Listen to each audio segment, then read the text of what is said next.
Hi friends, ఈరోజు నేను ఈ వీడియో చేయడానికి ప్రధానమైనటువంటి కారణం ఏమిటి అంటే, చాలా మంది విద్యార్థులకు మాతృభాషా దినోత్సవం అంటే ఏమి, తెలుగు భాషా దినోత్సవం అంటే ఏమి, ఈ రెండింటికి గల తేడా అర్థం కావడం లేదు. దానికి తోడు ఈ మధ్య కాలంలో ఈ తెలుగు భాష దినోత్సవం కూడా కేవలం ఆంధ్రప్రదేశ్లో మాత్రమే జరుగుతుంది కానీ తెలంగాణలో జరగడం లేదు. అలా జరగకపోవడానికి గల కారణమేమి? తెలంగాణలో తెలుగు భాషా దినోత్సవం ఎప్పుడు జరుపుతారు? ఇటువంటి విషయాల పట్ల ఉండే గందరగోళాన్ని తొలగించడం కోసమే నేను ఈ వీడియో పిల్లల కోసం ప్రత్యేకంగా తయారు చేస్తూ ఉన్నాను. ముందుగా మనం మాతృభాషా దినోత్సవం గురించి తెలుసుకుందాం. మాతృభాష అంటే మానవుడు పుట్టిన తర్వాత మొదటగా నేర్చుకునే భాష. అంటే తల్లి ఒడిలో నేర్చుకునే భాషను మనం మాతృభాష అంటాం. ఈ ప్రపంచంలో దాదాపు 6600కు పైగా భాషలున్నాయి. కొన్ని భాషలు మాట్లాడే వాళ్ళ సంఖ్య చాలా ఎక్కువగా ఉండొచ్చు, మరికొన్ని భాషలు మాట్లాడే వాళ్ళ సంఖ్య చాలా తక్కువగా ఉండొచ్చు. కొన్ని భాషలైతే చాలా వరకు అంతరించిపోతా ఉన్నాయి కూడా. ప్రతి భాష కూడా ఒక ప్రత్యేకమైనటువంటి సంస్కృతిని, విశిష్టతను, వైవిధ్యాన్ని కలిగి ఉంటుంది. ఒక భాష అంతరిస్తే ఆ భాషలో ఉన్నటువంటి అపారమైన జ్ఞానము, సాహిత్యము, వారసత్వ సంపద అన్నీ కూడా నాశనమైపోతాయి. కాబట్టి అన్ని భాషల్ని కాపాడుకోవడం ద్వారా మనం జీవ వైవిధ్యాన్ని కాపాడుకోగలం అని యునెస్కో ప్రకటించింది. ప్రతి వ్యక్తి తన మాతృభాషను ప్రేమించాలని, మాతృభాషలోనే విద్యాబోధన కొనసాగాలని అనేక మంది మేధావులు అభిప్రాయపడుతూ ఉన్నారు. అందుకే మాతృభాషను ప్రేమించు, పరభాషను గౌరవించు అంటూ ఉంటారు పెద్దలు. ప్రపంచంలో ఉండే అన్ని భాషలు సమానమేనని, అన్ని భాషలు పరిరక్షించుకోవాలి అనే ఉద్దేశంతో యునెస్కో ఫిబ్రవరి 21ని అంతర్జాతీయ మాతృభాషా దినోత్సవంగా 2000 సంవత్సరంలో ప్రకటించడం జరిగింది. ఆ రోజు నుంచి మనకు మాతృభాషా దినోత్సవం ప్రతి సంవత్సరం జరగడం మొదలుపెట్టింది. అసలు ఫిబ్రవరి 21ని మాతృభాషా దినోత్సవంగా యునెస్కో ఎందుకు ప్రకటించింది అనే విషయాన్ని ఇప్పుడు మనం తెలుసుకుందాం. బ్రిటిష్ వారు భారతదేశాన్ని దాదాపు 200 సంవత్సరాలకు పైగా పరిపాలించి 1947లో మనకు స్వాతంత్రాన్ని ప్రకటించాక చాలా విశాలమైనటువంటి బెంగాల్ ప్రాంతంలో పశ్చిమ బెంగాల్ ప్రాంతము మన భారతదేశంలో కలిసింది. అలాగే ముస్లింలు అధికంగా ఉన్నటువంటి తూర్పు బెంగాల్ ప్రాంతము పాకిస్తాన్లో కలిసిపోయింది.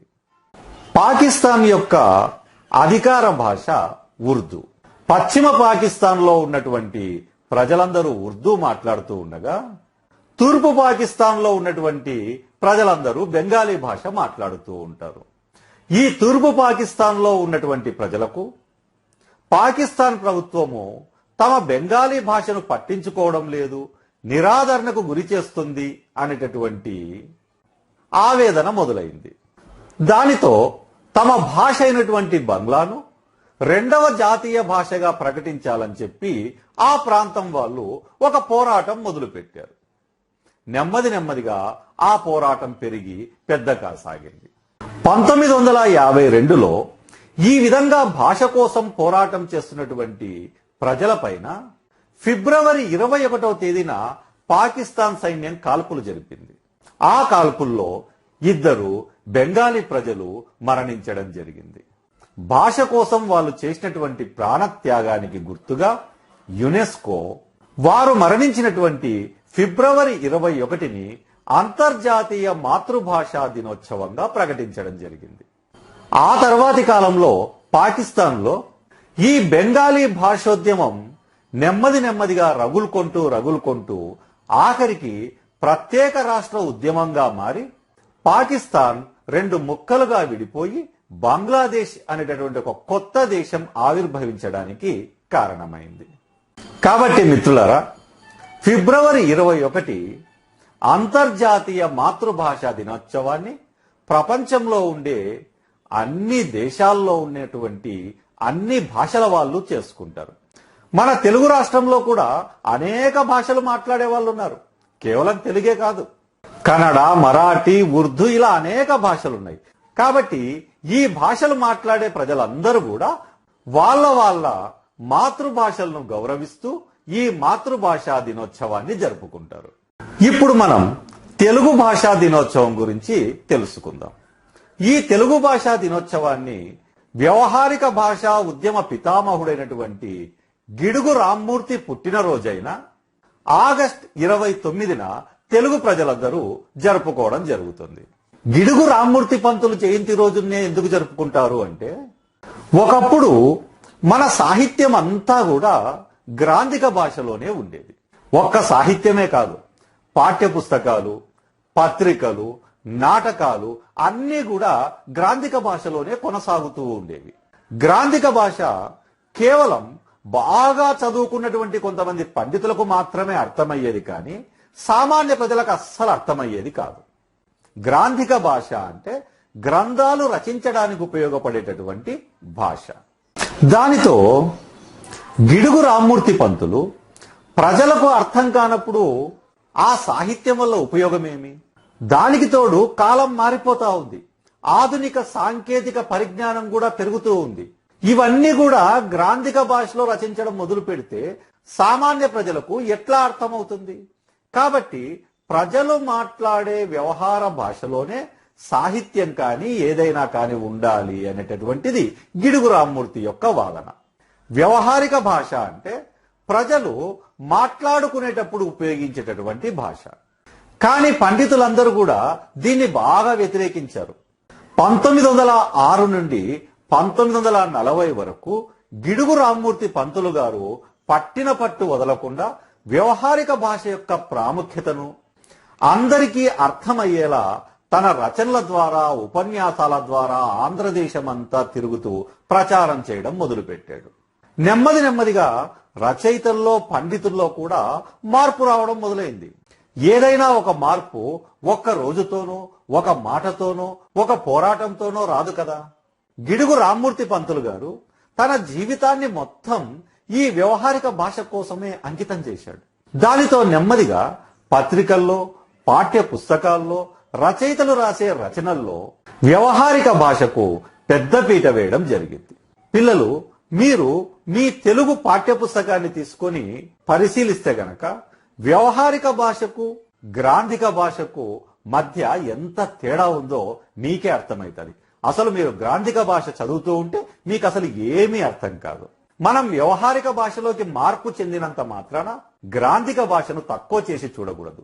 ఎందుకంటే మన తెలుగు ప్రజల సంస్కృతికి ఆధారమైనటువంటి సాహిత్యం అంతా కూడా గ్రాంధిక భాషలోని రచనల్లో నిక్షిప్తమై ఉంది. కాబట్టి తెలుగు భాషపై మంచి పట్టు ఏర్పడడం కోసం వ్యవహారిక భాషలో పట్టు సాధించాక మనం గ్రాంధిక భాషను కూడా అధ్యయనం చేయాలి. కాబట్టి పండితుల చేతుల్లో ఇరక్కపోయినటువంటి తెలుగు భాష సంఖ్యలు తెంచి దానిని ప్రజలందరికీ చేరువ చేసినటువంటి గిడుగు రామ్మూర్తి పంతులు జయంతి రోజున మనం తెలుగు భాషా దినోత్సవాన్ని జరుపుకోవడం మొదలుపెట్టాము. కానీ ఈ తెలుగు భాషా దినోత్సవం ఒక 5-6 సంవత్సరాల కిందటి వరకు తెలుగు ప్రాంతం అంతా జరుపుకునేవాళ్ళు.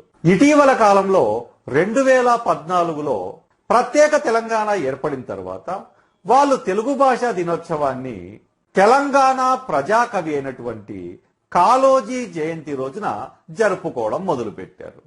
ఇప్పుడు మనం ఈ తెలంగాణ భాషా దినోత్సవం గురించి తెలుసుకుందాం. వ్యవహారిక భాషా ఉద్యమం బాగా పెద్ద ఎత్తున జరిగాక పాఠ్య పుస్తకాలన్నింటిలో కూడా వాడుక భాషను ప్రవేశపెట్టడం జరిగింది. కానీ వాడుక భాష కూడా తెలుగు మాట్లాడే అన్ని ప్రాంతాలలో ఒకేలా సమానంగా లేదు. రాయలసీమ, కోస్తా, తెలంగాణ ఈ 3 ప్రాంతాల్లో భాషలో చాలా తేడాలు ఉన్నాయి. దానితో కోస్తా ప్రాంత ప్రజలు మాట్లాడేటటువంటి ఆ మాండలికాన్నే ఈ 3 ప్రాంతాలకు అనుసంధాన భాషగా గుర్తించి పాఠ్య పుస్తకాల్లో ఆ భాషనే ప్రవేశపెట్టడం జరిగింది. ప్రత్యేక తెలంగాణ పోరాటం వెనక అనేక కారణాలున్నాయి. వాటిలో భాషా సమస్య కూడా ఒకటి.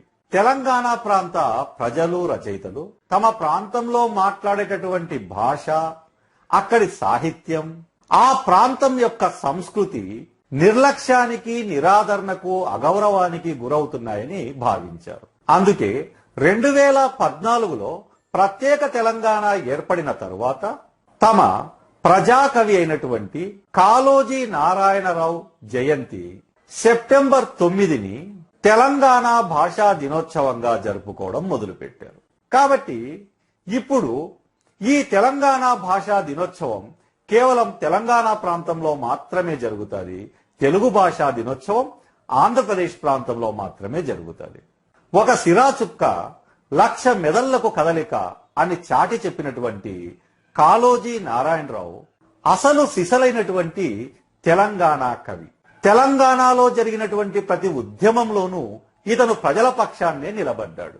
స్వాతంత్ర ఉద్యమంలోనూ, నిజాం వ్యతిరేక ఉద్యమంలోనూ, ప్రత్యేక తెలంగాణ ఉద్యమంలోనూ ప్రజల పక్షం నిలబడి పాలు పంచుకున్నటువంటి వ్యక్తి అతను. అత్యంత నిజాయితీపరుడు, నిరాడంబరుడు. ఏ విషయాన్నైనా సరే తన చిన్న చిన్న కవితలతో, తెలంగాణ పలుకుబడులతో నిర్మోహమాటంగా కుండ బద్దలు కొట్టినట్లు ప్రతిభావంతంగా చెప్పగలిగినటువంటి ధీశాలి అతను. ఉద్యమమే ఊపిరిగా బతికినవాడు కాళోజీ. అందుకే కాళోజీ జయంతిని తెలంగాణ భాషా దినోత్సవంగా అక్కడి ప్రభుత్వం గుర్తించడం జరిగింది. కాబట్టి విద్యార్థులరా, ఇప్పటి వరకు నేను చెప్పిందంతా విన్న తర్వాత మీకు మాతృభాషా దినోత్సవానికి, తెలుగు భాషా దినోత్సవానికి, తెలంగాణ భాషా దినోత్సవానికి మధ్య గల చిన్న చిన్న తేడాలు అర్థమై ఉంటాయి అని అనుకుంటున్నాను.